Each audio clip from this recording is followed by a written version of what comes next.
How long were you in Iran? I was there for a little over 3 weeks. And where all did you go?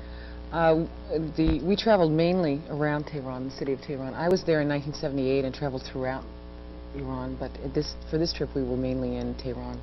Do you speak Farsi? I took about a year of Persian at UC Berkeley. I speak sort of passable dinner table Persian. So that you're pretty familiar with Iran then. Mm-hmm. You're just not somebody who dropped in over there and came back and suddenly is an instant expert. No. On it.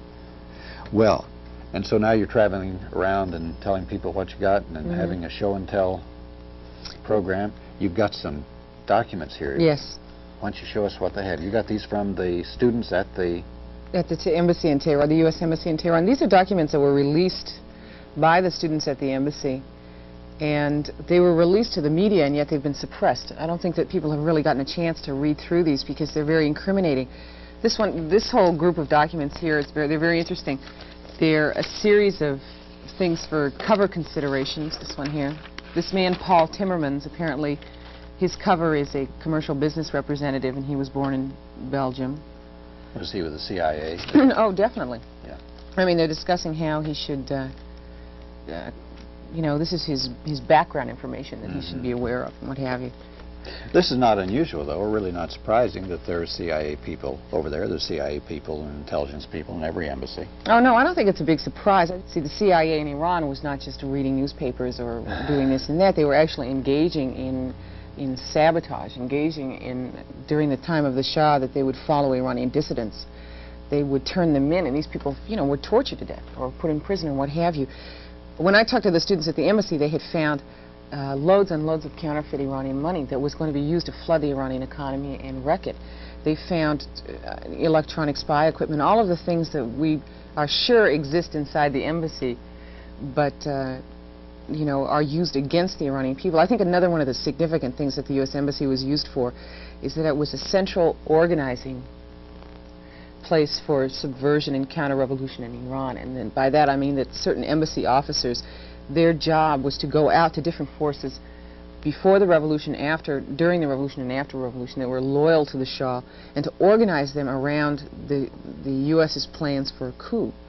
Well, hey, let's get to back to some more goodies here. What you got? Well, this one here was written in September 30th, 1979, and it basically is a discussion on bringing the Shah. It's subject Shah of Iran, and it's a discussion between the State Department. It's emanating from the embassy to the State Department. And it says, I think this is a very interesting paragraph. Paragraph 4 says, given the kind of atmosphere and the kind of public posturing about the Shah by those who control or influence public opinion here, I doubt that the Shah being ill would have any ameliorating effect on the degree of reaction here.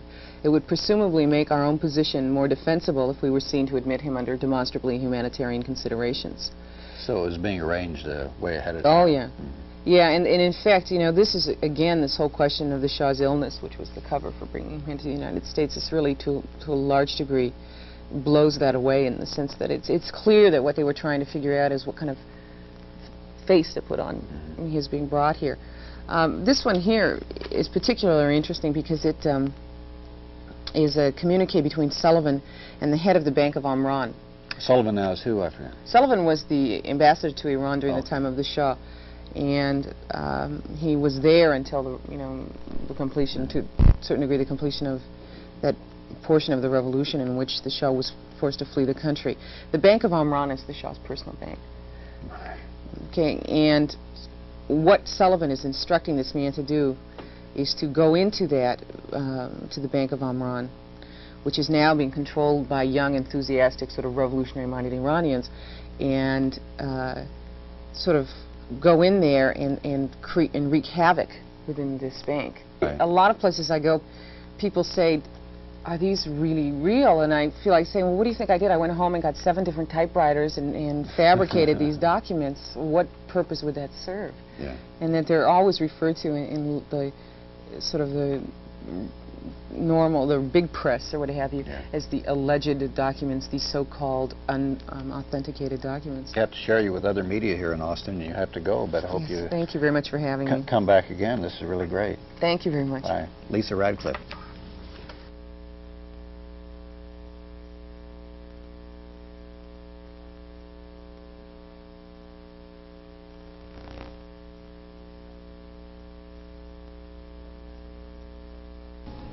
So frequently in the media or in discussions or in the press, we see things like, well, so-and-so was a prisoner of the Shah. What was that really like? You know, it's one thing to kind of, well, he was a prisoner, he was in jail. What was it really like? What does it do to a person? And what is the Iranian situation like now and then? It's difficult for us to get good information in the United States because it's filtered through the regular establishment media mainly. But now we don't need that filtering because we have Kazem Allah, who is a poet, writer, former political prisoner of the Shah, now living in Houston. And we'll discuss all of these subjects with him. And with us is Christy Birdfeather, who's with CRIME, nothing illegal. It just means the Coalition Against Racism and Intervention in the Middle East. They are very active on the campus of the university. Kazem, in a way, I hesitate to ask you some of these questions because I know it must be very painful for you. But can we go back a few years ago? What was it like in Iran when the Shah was there? I began to be active in politics when I was in the 10th grade of high school. And we used to have this kind of secret meetings in our houses, talking politics and different subjects. Then we began to take it to the high school, like we used to have this wall newspaper, wallpaper, and I used to put my poetry on it. So they began to suppress it, and they expelled me from high school for that reason. The school was suppressing it? Yes, okay. But it was mainly because SAVAK was controlling everything. There were these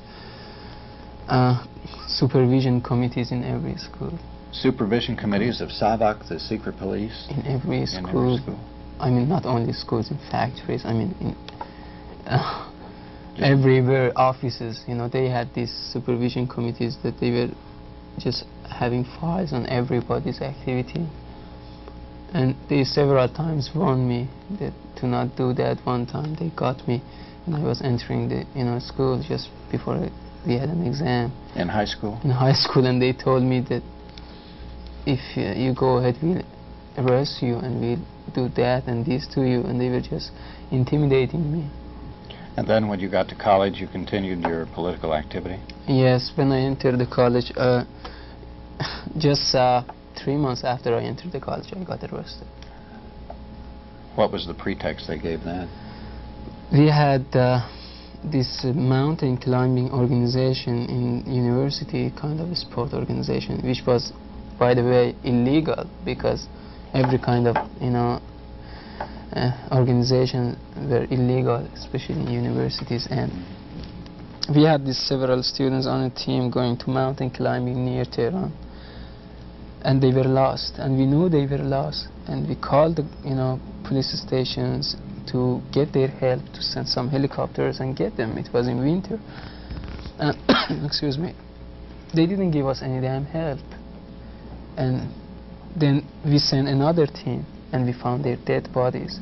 They were frozen. You sent a team of students? Yes, a team of students. And when we brought their bodies, I mean, everybody was outraged because they could have sent helicopter and saved their lives. They didn't do that.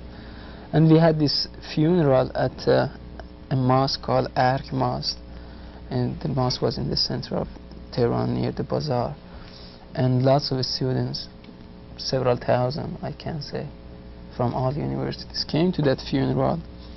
And the army and the police were surrounding us, and they attacked us. They killed one student and arrested about 300 persons. Including you? Including me. And it was about Christmas time, and Tehran was very cold. They stripped us, they beat the hell out of us. They beat you with what? With flag, with whips. Oh. Yes, with cable actually. They were cable. This thick, I mean, probably 3/4 of an inch thick. And they shaved our, hair and just make us look very ugly, and they beat the hell out of us. All over your body? All over or our body.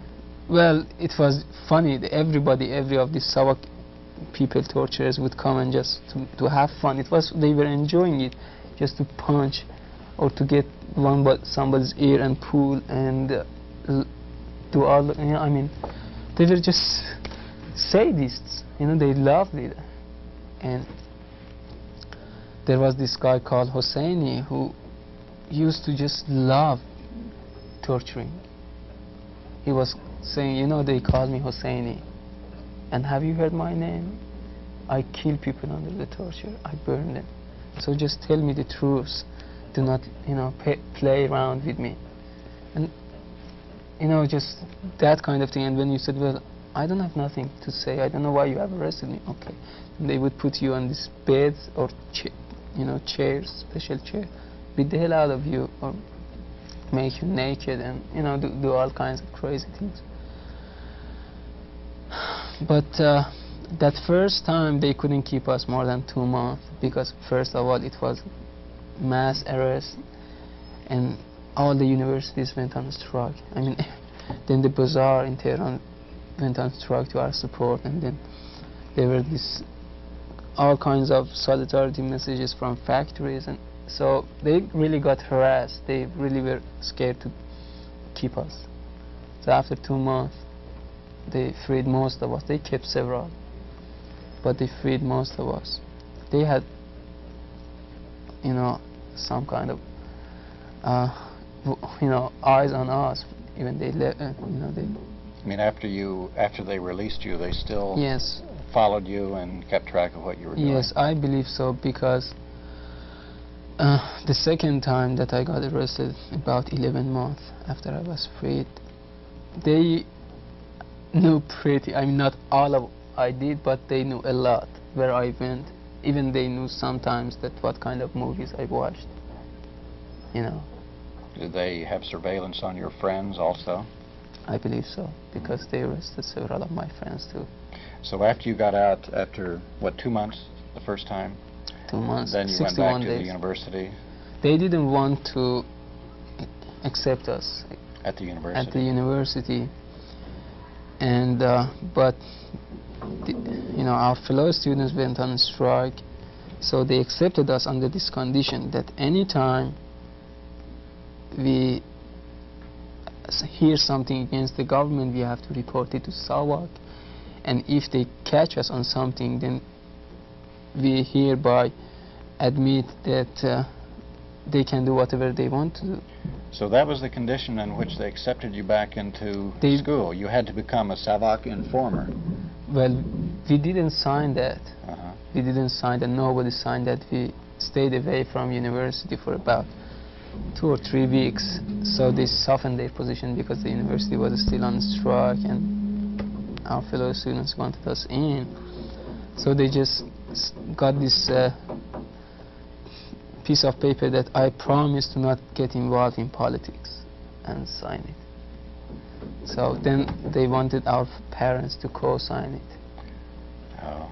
So and then parents came and co-signed it, and then they let us in. That was it. But we were on surveillance.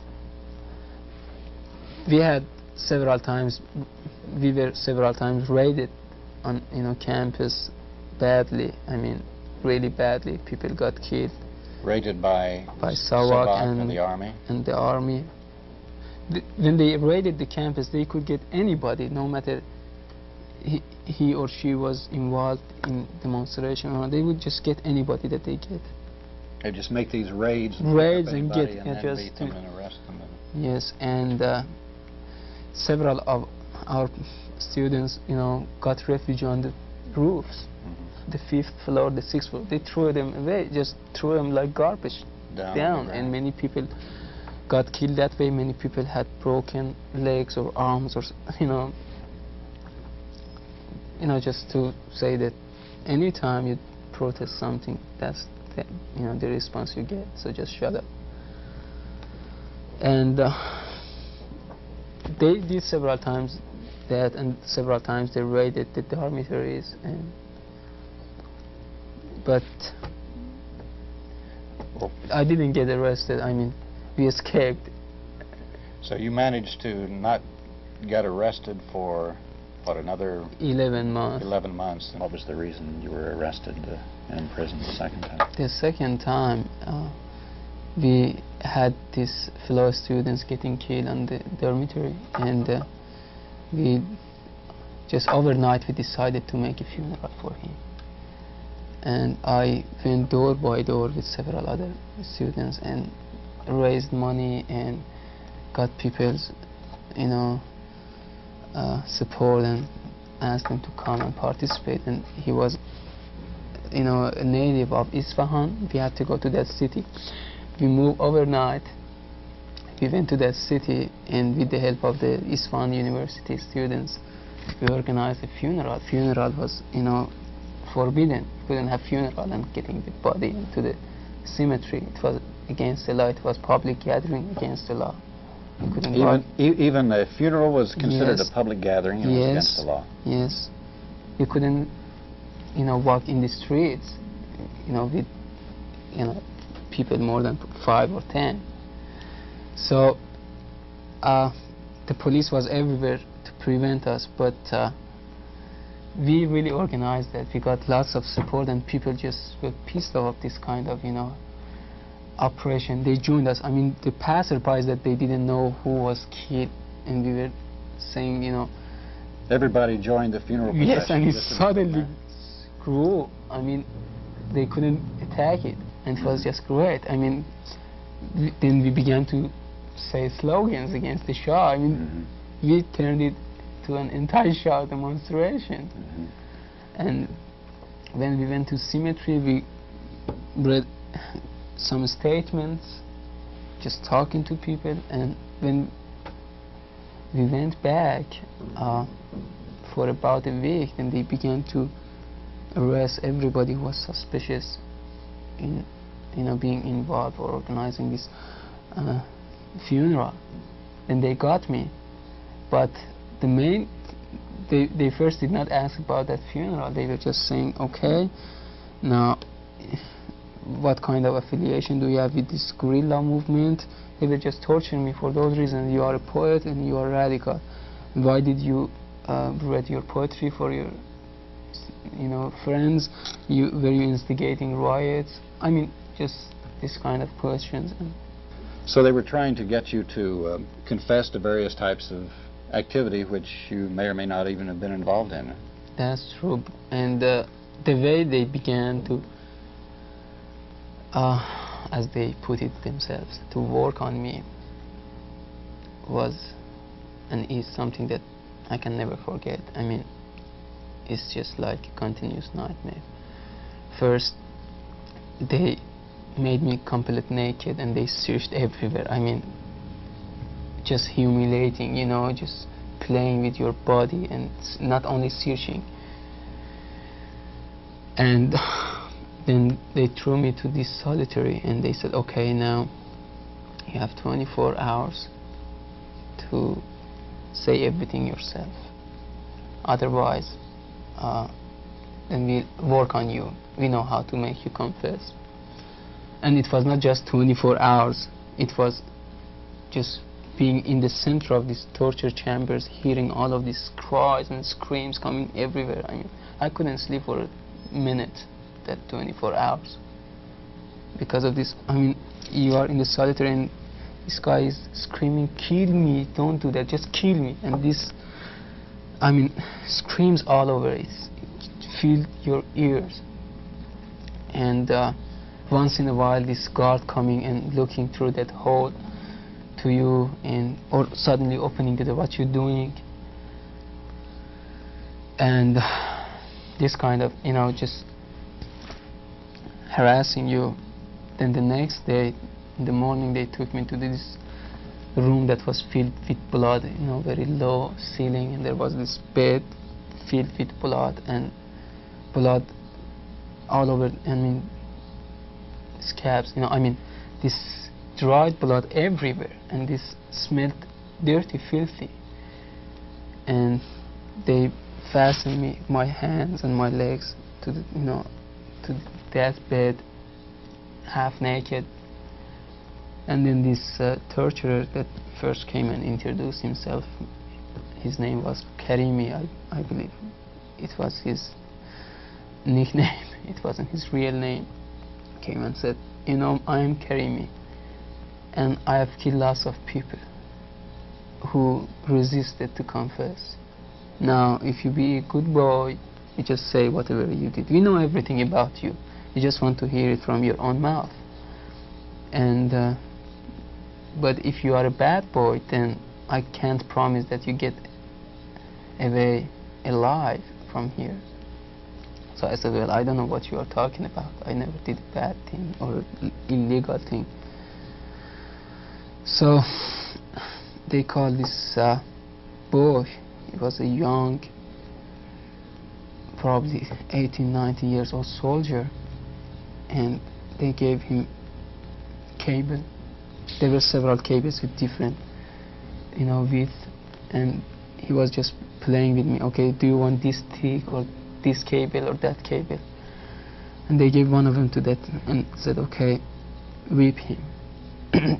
They whipped so bad. They whipped me about 100 flags, and I get unconscious. Then they poured water on me, and especially when they poured water on my legs, which were bleeding, and the blood was springing all over the ceiling and everywhere.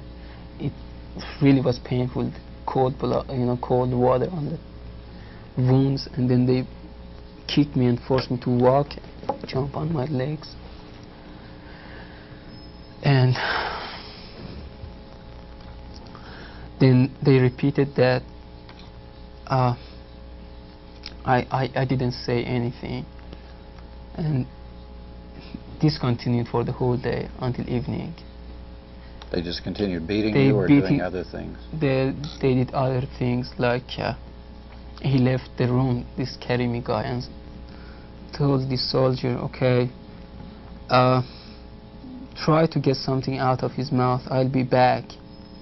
And when Karimi left the room and, you know, closed the door, the soldier was just like finding kind of bonanza, just, you know, was getting my testicles and just putting, you know, his hands on my mouth and just opening my mouth, and I mean, just like animal. I couldn't believe that, you know, I mean, there is a man, a human being, you know. It was just like animal, just, and he tore my bodies with his nails, and it was.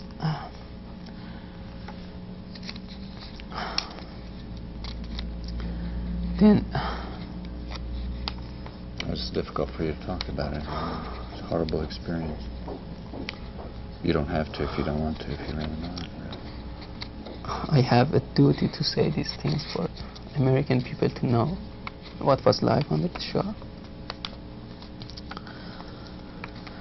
So anyway, after about half an hour, I was so badly screaming that this Karimi came and just slapped in the face. That soldier said, we have not taken any word out of his mouth. We want him alive. We don't want to kill him now. He was really killing me. And they gave me a break for about 2 hours. And then they again began. Started again weeping, and like they did something with my fingers that I was thinking that they were breaking it. I don't know how they did it, but I mean, the pain was scratching all over my bones. It was awful. And then they couldn't get any word, and I was bleeding all over. My nose was bleeding, my mouth was bleeding, blood was all over my body, and so they thought that's enough for that day.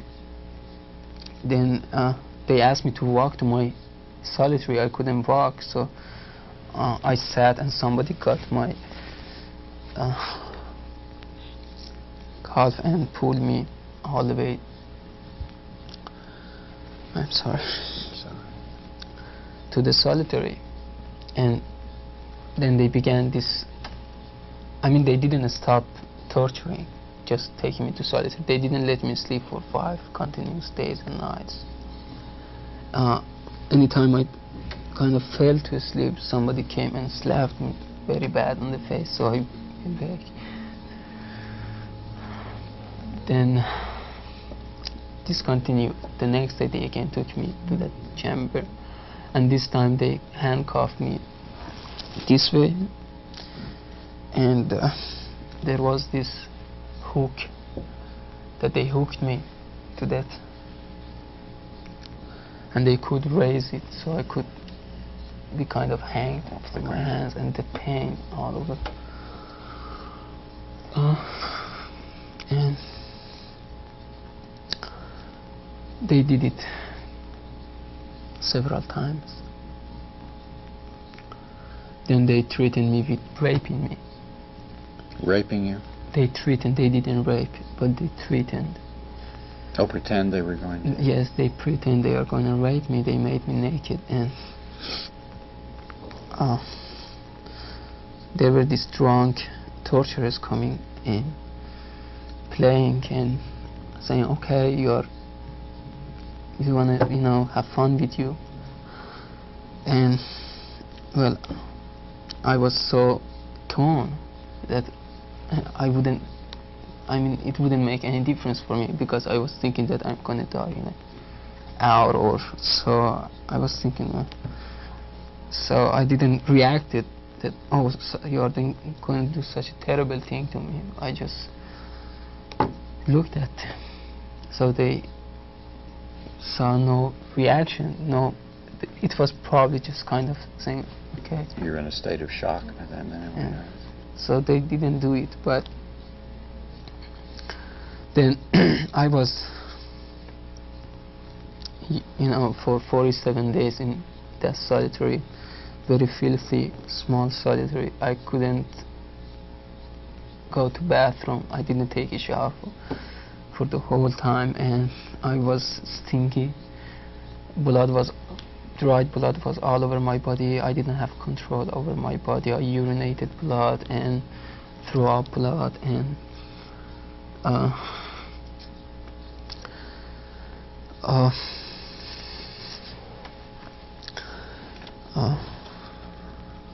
there were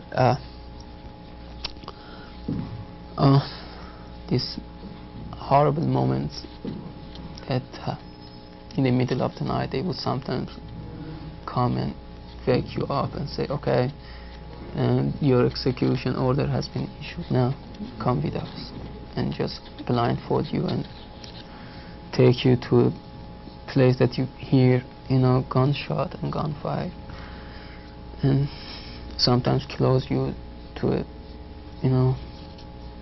bar to something, because you were blindfolded. I couldn't realize what was that. They would tie you to a tree or yes, a post or something. And then you were ready that you get killed, and I was willing to get killed. I was so much under pressure and pain that death would be, just a relief. And then they take you back to your solitary, do nothing, just psychological effect.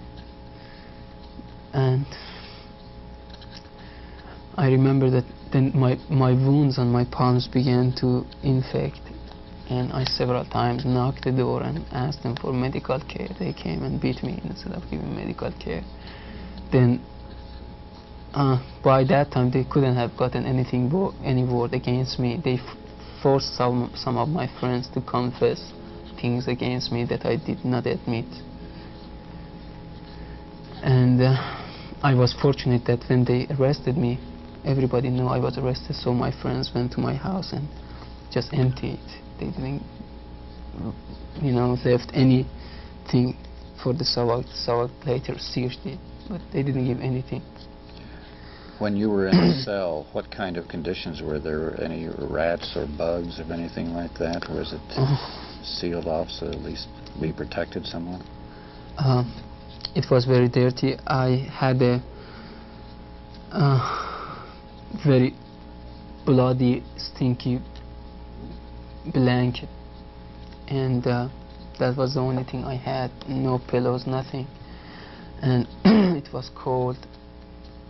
And roaches were everywhere. That's I mean, the horror of these roaches, just walking through my wounds and, you know, eating my body was. I can never recover from that. How were you finally released? Well, for I was in a very bad situation, that solitary, and then they took me. These wounds were really being infected, so they cut the tissues with a scissor and put some bandage, and then took me to public, you know, prison out of solitary. I was there for about 10 months in the public prison, and did they continue beating you there, or no, it was just a regular prison? No, but they had these regular rates on the prison. We didn't have any pen or paper or something, so anytime every week or every other week, they would raid the prison and beat us and look for pen or pencil, because they were afraid that somebody who had a visitor might have brought something. But it was impossible to bring a pen in. I had only 2 visits by my family.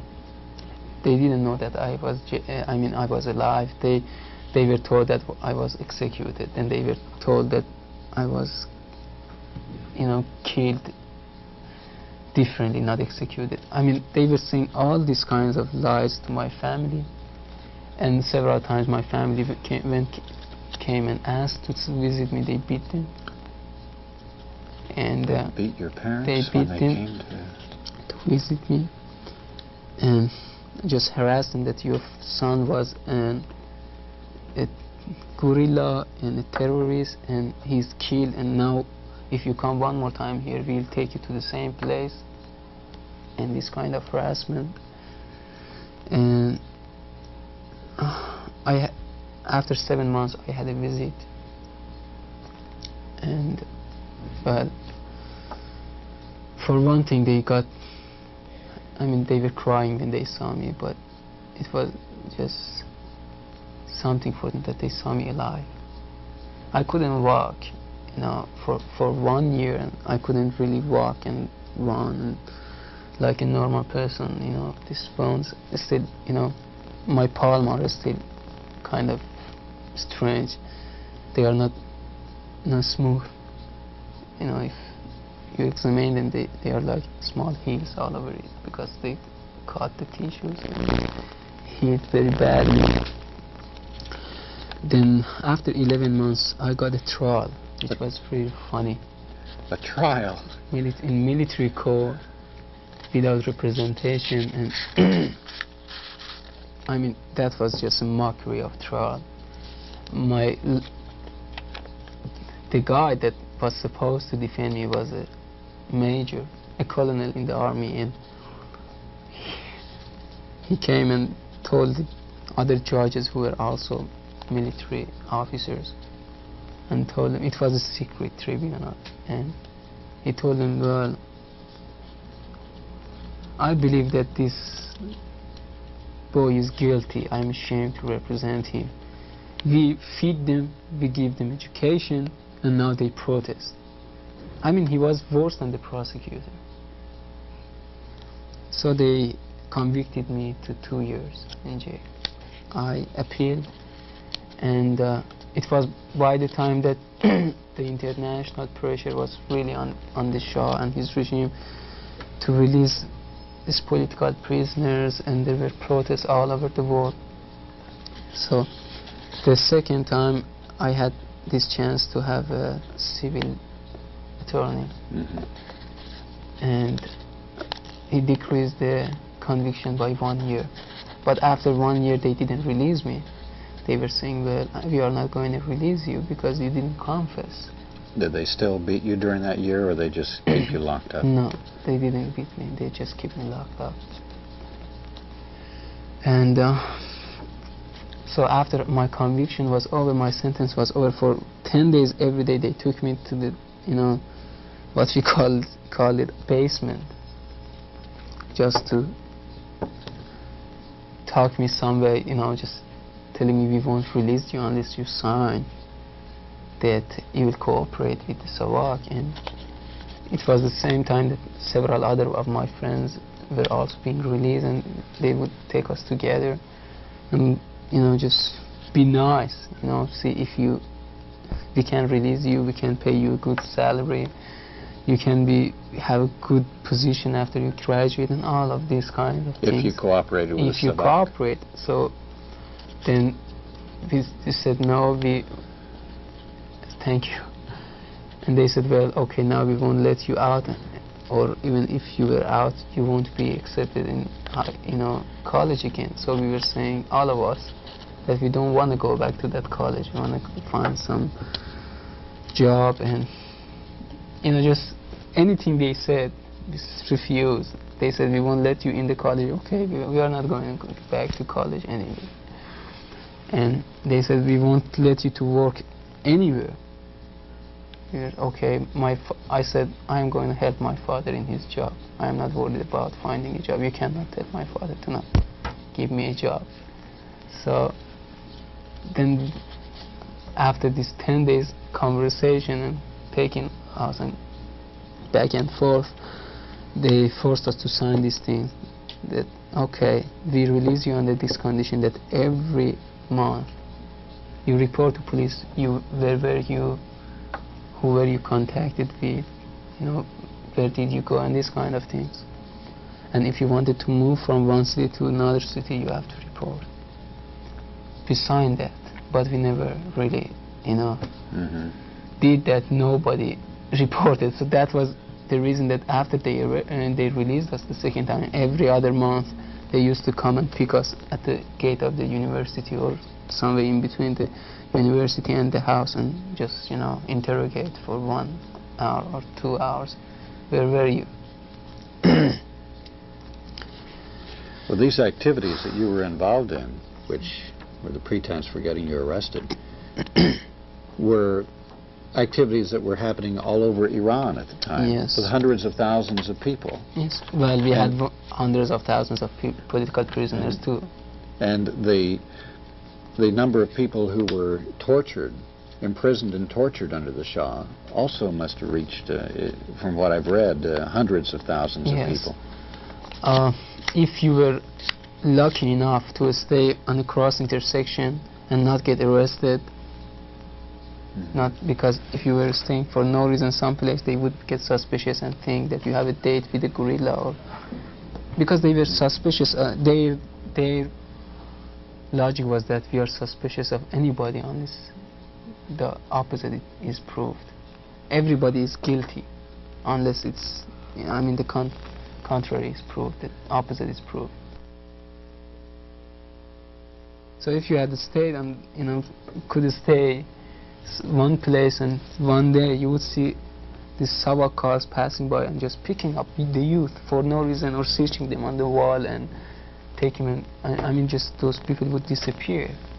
The Shah spent several times more on building prisons than building libraries or schools or from this revenue.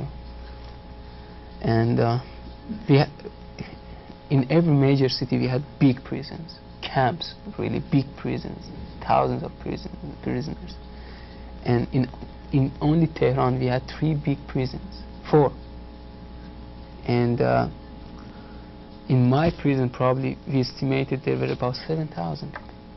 So if you just see, in Tehran there were about something like 25,000 prisoners, and they were only the prisoners who were in the prisons. The SAVAK had these headquarters in every other neighborhood, or just different headquarters that they had, again, death chambers, and that many of them were exposed after the revolution. People just found them with dead bodies all over, with torture tools everywhere. So I want to say, if in one city you have 25, rough estimate, 25 or 30,000 prisoners, then we had so many prisons all over the Iran. We had big prisons with thousands of prisons in Mashhad. We had huge prison in Isfahan, which Isfahan was a working class, city, and there were unrest there. So just to show you how big this prison in Isfahan was, the buildings for the personnel of the prison was enough for 1,000 families. Just for the people who ran the prison themselves was enough for 1,000 families? You got to see this still there in Isfahan. So you can have an estimate of the dimension of the prison. And then we had prison in Khash, we had prisons. I mean, probably in 100 cities we had prisons. So just get an estimate. It was awful. Well, it's no wonder then that the people of Iran mistrust the U.S. government a wee bit. Well, because it was the U.S. government all this time. The CIA was supporting and training SAVAK in the exactly. U.S. They were supporting and training the army, and the government was supporting the policies of the Shah right up to the end. Yes, you never heard anything about Shah, what was Shah doing in Iran. You never heard anything here in mass media here in the United States. They were all supporting him. He was really a puppet for their interests. He was doing good for them, and the multinational corporations and the multinational banks, the Rockefeller banks, were just making billions of dollars out of Iran. Billions of dollars. And for one thing, let me tell you this, that Americans in Iran, we were Iranian citizens, but we had second-class citizenship status comparing to Americans. There were places that no Iranians were allowed to go, bars or clubs. You mean Americans. Only Americans could go there? They had facilities, fascinating facilities. On a time that the housing was a major problem for Iranian people, and families of 15 or 20 were living in one big room in shanty towns covered with this metal plate, and which is very hot in summer and very cold in winter, and people freezing to death in winters. Shah was building beautiful apartments, beautiful villas for Americans. We had 40,000 military advisors, United States military advisors, training secret police, and not only training the secret police and army, but actually helping him to, finding the anti-Shah fighters' places and gunning them down, and torturing them, training them torture techniques. Just a few months ago, one of these torturers was confessing before the international journalists in Tehran, and he said that he got his trainees in the United States with several other torturers. They were all the way behind the Shah, all the way backed him, and only when things were so bad that they couldn't hide it, they began to portray what was going on in Iran, but in the way that, well, these fanatics are overthrowing a modernizer. Right. These crazy people are overthrowing this Shah is so wonderful, and these people are just fanatics, Muslim fanatics, crazy people. And just even when they were giving coverage about what was going on in Iran, they were giving this kind of coverage. And you find that when you came to the United States that most of the people agreed with this position, I assume. Most of the people thought the Shah was okay, and that most of the people that I saw, they were thinking that, or expressing that they can't believe Shah was a bad, because all they have heard is that Shah was a great guy, modernizer. Everybody loved him in the country, and this only few bunch of fanatics and communists hate him. I have had really good conversation with many Americans. For one thing, if they know the truth, they'll come and back us. You had the same thing happening in 2 centuries ago. You had British Empire's domination here. You were oppressed, so that was the cause for the first revolution here. So it is not a crazy act to make a revolution when you want to get rid of foreign countries' domination and control over your lives. You also had your second revolution, the Civil War, that broke out because of struggle for civil rights, and thousands of people shed their blood, and it was a crazy thing. So now that we are doing the same thing, and we are crazy, and you did that 100 years ago, and we shouldn't have this problem now. We should have get rid of our tyrants and dictators 50 years ago, if it wasn't United States government and other foreign countries' involvement in Iran. What about the Soviet Union and Iran now? There's a lot of hysteria, war hysteria, Cold War hysteria, anti-Soviet. Imagine a lot of people would wonder what the relationship is with Iran and the Soviet Union. They say, oh, the Soviet Union has troops only 300 miles from the refineries, and the Soviets are going to move into Iran. What do you think about that?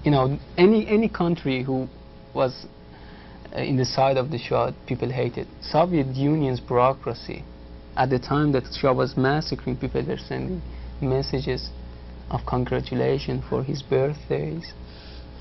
The Soviet Union was congratulating the Shah. Right? Yes, so people, were identified, these bureaucrats, with the Shah, and they hated them. I don't believe that Soviet Union has any intention to intervene in Iran. And even though this, the present government of Iran tries to say so, to mobilize the people and say that now we are really in danger, that Soviet Union is just 30 miles from us. But we had also a 1,400 miles border with Soviet Union for for all of our life, and nothing happened. So they are not going to intervene, and people are not that scared. In the Soviet Union, moved. right? The Russians saw what the Iranian people did to the Shah. I'm sure they don't want to tackle that. Yes, they are not looking for problems. No. Well, Kazem, I wish we could talk much longer about this. I know we're running out of time and you have to get back to Houston. I do want to thank you for sharing your experiences. I realize it was very painful for you, and quite frankly it was painful for Christy and I to be here. I just hope, like you say, that the American people can hear and understand and appreciate what the Iranian people have gone through as a country and as individuals, so they can understand the part that the U.S. government and the U.S. corporations have played in Iran. Just understand. That's about all you really want, isn't it? That's what I want. And I also want to thank you for giving me this opportunity. Well, thank you. To say something. Thank you very much.